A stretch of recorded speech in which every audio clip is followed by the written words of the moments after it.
সকলেই নেতৃবৃন্দ, আজকে সকলেই নেতা।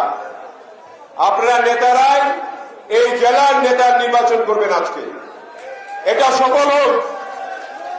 এবং সেখানে আপনারা যাকে মনে করবেন যোগ্য, সে যাতে নির্বাচিত হয়।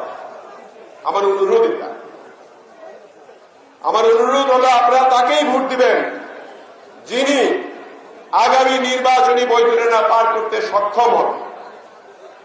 এবং আমাদের নির্বাচনে অনেক আগে থেকে আমাদের ভারপ্রাপ্ত চেয়ারম্যান জনাব তারেক রহমান তিনি বলে আসছেন, এবারের নির্বাচন কিন্তু অত সহজ নয়, অনেক কঠিন।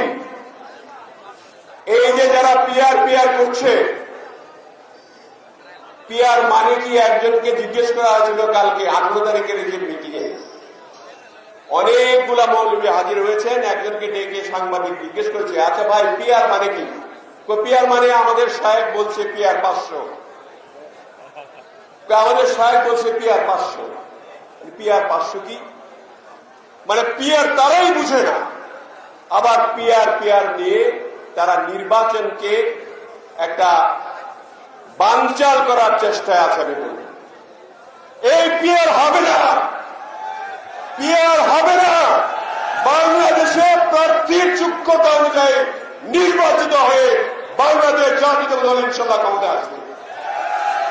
কাজে পিআর করে কোনো লাভ নাই।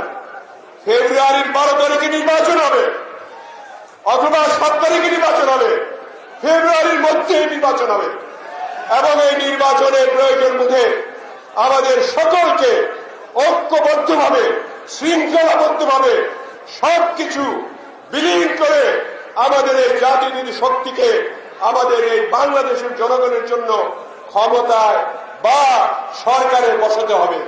এবং তাহলেই আমাদের জিয়ার আদর্শ এবং জনাব তারেক রহমানের যে আশা আকাঙ্ক্ষা বাংলাদেশ নিয়ে, সেগুলি আমাদের বাস্তবায়ন হবে। দেশনেত্রী বেগম খালেদা জিয়া তাকিয়ে আছেন আরেকটি বার দেখার জন্য এই বাংলাদেশ, গণতান্ত্রিক বাংলাদেশ। আমার মনে আছে 23 তারিখে 26শে অক্টোবর আমার দায়িত্ব ছিল এই জেলার নেতৃবৃন্দের সঙ্গে আলোচনা করে 27শে অক্টোবরে আমরা যাব সেই আমাদের এই অনুষ্ঠানে, যেটা বিশাল মহাসমাবেশ ছিল। যে সমাবেশে শেষ পর্যন্ত 2-5 থেকে টিয়ার শেলে এবং আমাদের গুলি করে ছত্রভঙ্গ করে দিয়ে ভঙ্গ করা হলো।